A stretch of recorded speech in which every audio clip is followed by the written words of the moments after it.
स्वागत है आप सभी का आपके अपने YouTube channel union study point पर। जैसा कि हमने आपको बताया था, हम आपके लिए अति शीघ्र प्रतियोगिता परीक्षाओं की कक्षाएं शुरू करेंगे।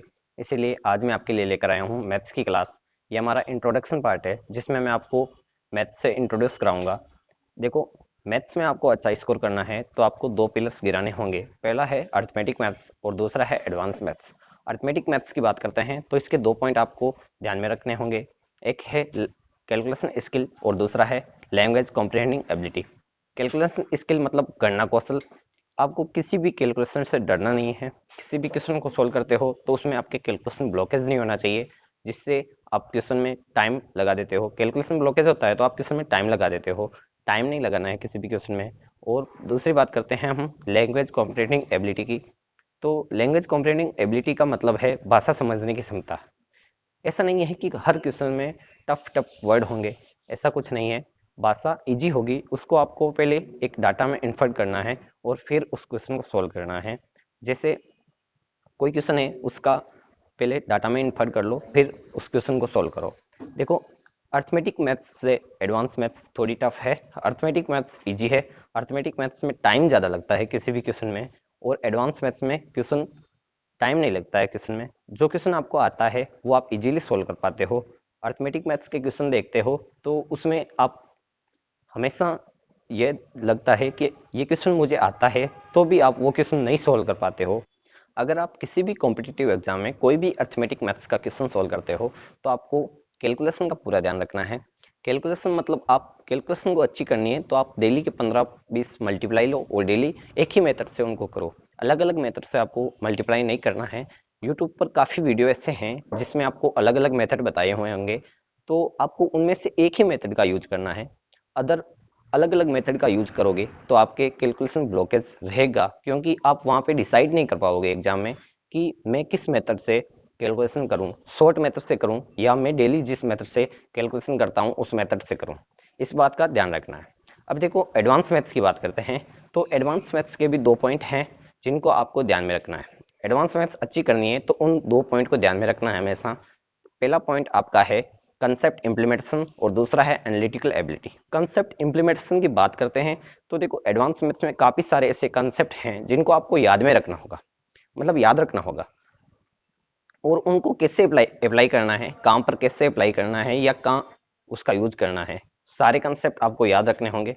और आपको माइंड सेट भी करना होगा वैसा कि मैं इस कंसेप्ट को कैसे यूज करूंगा। ठीक है। फिर बात करते हैं एनालिटिकल एबिलिटी की। इस एडवांस मैथ्स को सॉल्व करने के लिए एनालिटिकल एबिलिटी की बहुत ज़रूरत रहती है।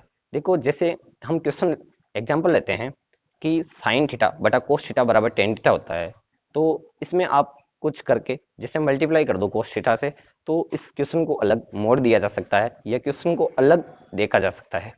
ठीक है, अलग रूप में बनाया जा सकता है। फिर देखो, बात करते हैं अर्थमेटिक और एडवांस मैथ्स के कंपैरिजन की। तो अर्थमेटिक मैथ्स एडवांस मैथ्स से इजी है और एडवांस मैथ्स थोड़ी टफ है, मानते हैं हम।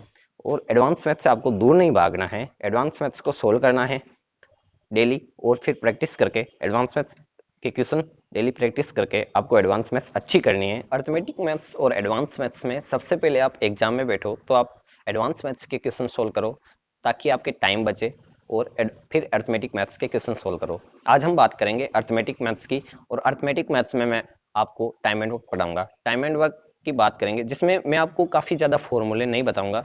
एक ही फॉर्मूले से हम 3 फॉर्मूला बनाएंगे, फिर हम उसी से सारे क्वेश्चन सोल्व करेंगे। टाइप टू टाइप पढ़ाएंगे, इसीलिए वीडियो को आप पूरा देखना। देखो, टाइम एंड वर्क काफ़ी एग्जाम में आते हैं। देखो, मैं आपको उनके नाम भी बता देता हूँ। एसएससी है, बैंकिंग के एग्जाम है, और रेलवे के जितने भी एग्जाम होते हैं उनमें टाइम एंड वर्क आता है। टाइम एंड वर्क पहले सोल्व करेंगे, बाद में हम सारे टॉपिक ऐसे लेंगे जो हमारे अभी नज़दीक कोई कॉम्पिटिटिव एग्जाम में काम आते हैं, वो सारे टॉपिक लेंगे। शुरू करते हैं time and work. Time and work का एक ही फॉर्मूला है। देखो, कुल कार्य कुल कार्य बराबर कार्य क्षमता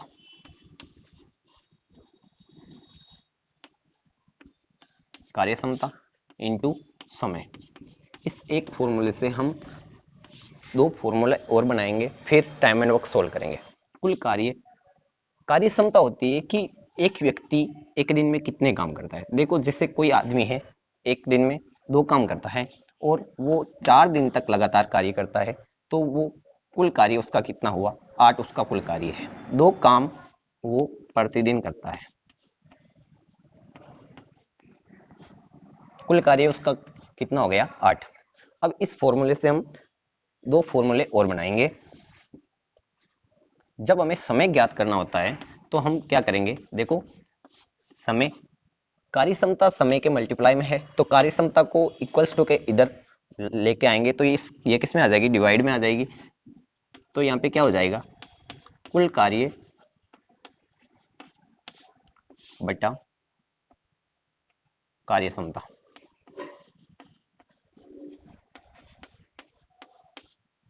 कुल कार्य बटा कार्य क्षमता। अब हम कार्य क्षमता ज्ञात करनी है या कार्य क्षमता निकालनी है किसी क्वेश्चन में, तो हमें क्या करना होगा, समय मल्टीप्लाई में है उसको इधर लेके आ जाएंगे तो क्या हो जाएगा, कुल कार्य तो इधर रह जाएगा और इसके डिवाइड में आ जाएगा, कुल कार्य रह गया इसके डिवाइड में आ जाएगा समय। ठीक है, ये 3 फॉर्मूले हैं, इनसे हम सारे टाइम एंड वर्क के क्वेश्चन सोल्व करेंगे।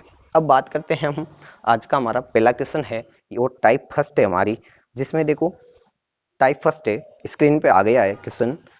क्वेश्चन नंबर फर्स्ट है टाइप फर्स्ट का, यदि ए किसी कार्य को 20 दिन में पूरा करता है तथा बी उसी कार्य को 30 दिन में पूरा करता है, तो बताओ ए तथा बी दोनों मिलकर उस कार्य को कितने दिन में पूरा करेंगे। देखो जो स्क्रीन पे क्वेश्चन है उसको हम डायग्राम बेस से समझेंगे।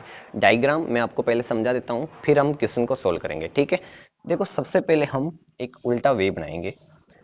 अगर इसमें 2 व्यक्ति है तो 2 लाइन बनाएंगे, फिर अगर इसमें तीसरा व्यक्ति कोई होगा तो इसमें तीसरी लाइन ऐड कर देंगे। यहाँ पे पहले व्यक्ति के बारे में लिखेंगे, मतलब उसका नाम क्या है, यहाँ पे नाम ए है और यहाँ पे बी है, यहाँ पे सी है। ठीक है, इनके बारे में बात करेंगे, फिर हम यहाँ पे लिखेंगे वो इन तीनों का जो टाइम होगा उनका एलसीएम लेके यहाँ पे लिखेंगे। इनका एलसीएम वो हमारा होगा टोटल वर्क, यहाँ पे क्या होगा, टोटल वर्क। ठीक है, देखो यहाँ पे टोटल वर्क लिख दिया, यहाँ पे टाइम लिख दिया, तो यहाँ पे बीच में हम इफिशियंसी लिखेंगे, मतलब कार्यक्षमता लिखेंगे।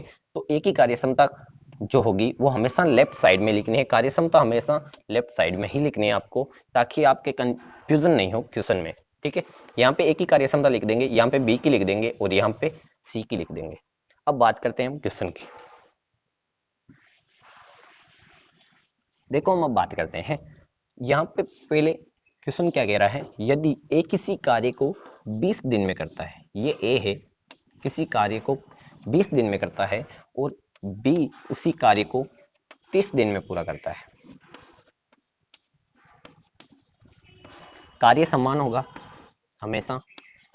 ठीक है, अब 30 और 20 का एलसीएम निकाल लो। 30 और 20 का एलसीएम कितना होगा, 60 हुआ, वो हमने यहाँ पे लिख दिया। ठीक है, अब हम सबसे पहले एक की कार्यक्षमता ज्ञात करेंगे।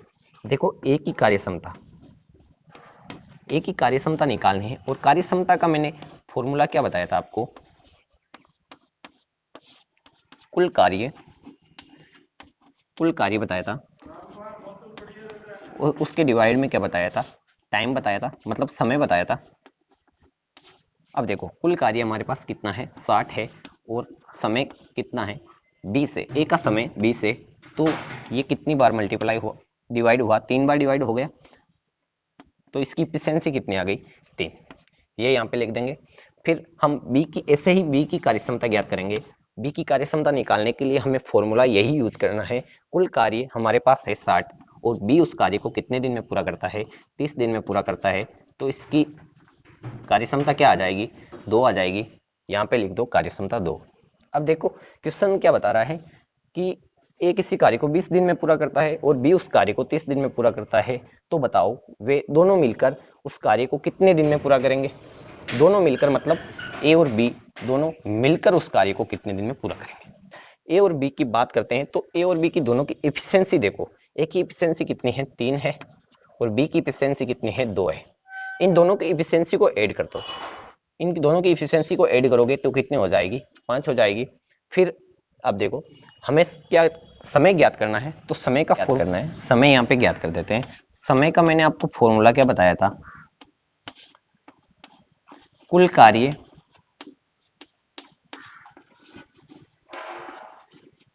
कार्य और उसके डिवाइड में क्या आएगा, कार्य क्षमता, मतलब इफिशियंसी इसके डिवाइड में आएगी।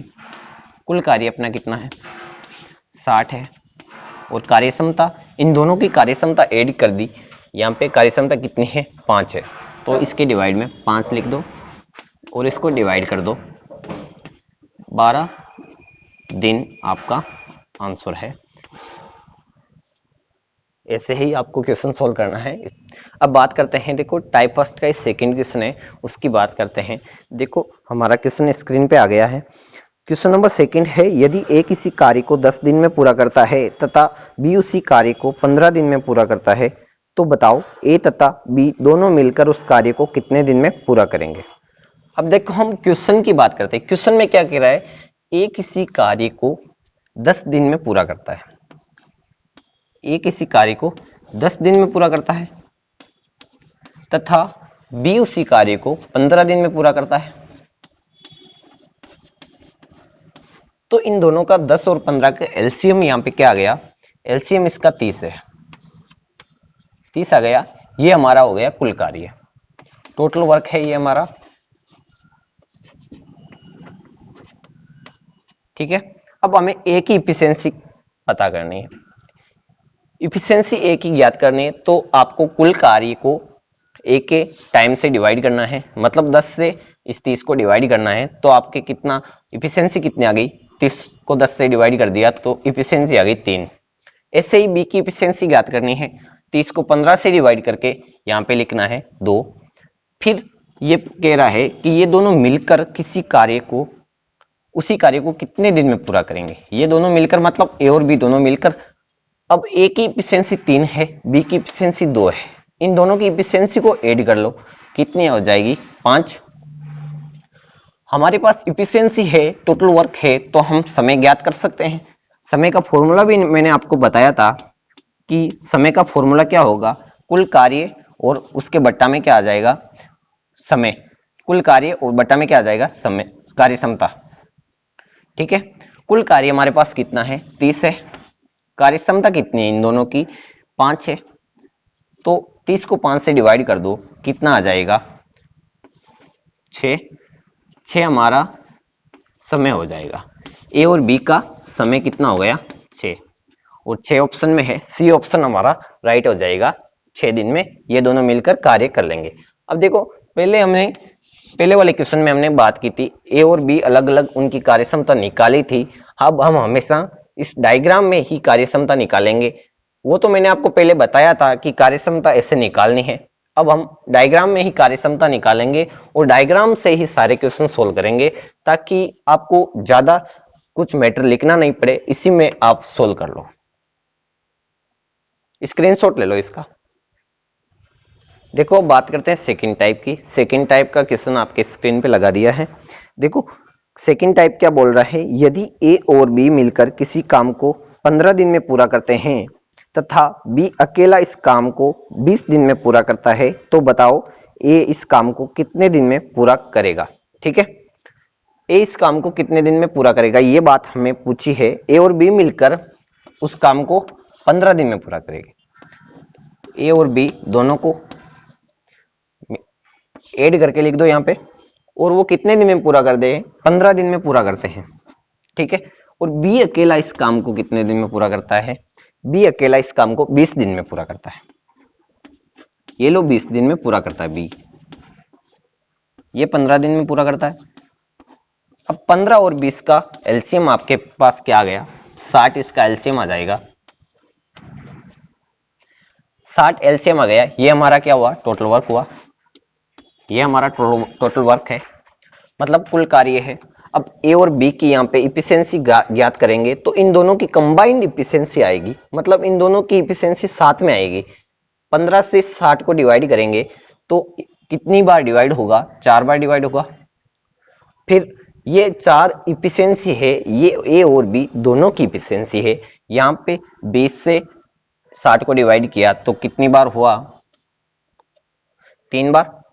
ये 3 ए बी की इफिशियंसी है, मतलब बी की कार्य क्षमता है। ठीक है, अब ए और बी की इफिशियंसी हमारे पास कितनी है, देखो ए और बी की इफिशियंसी है 4, इसमें बी की इफिशियंसी यहाँ पे हमें पता है, तो बी की इफिशियंसी लिख दो ए प्लस 3 बराबर 4।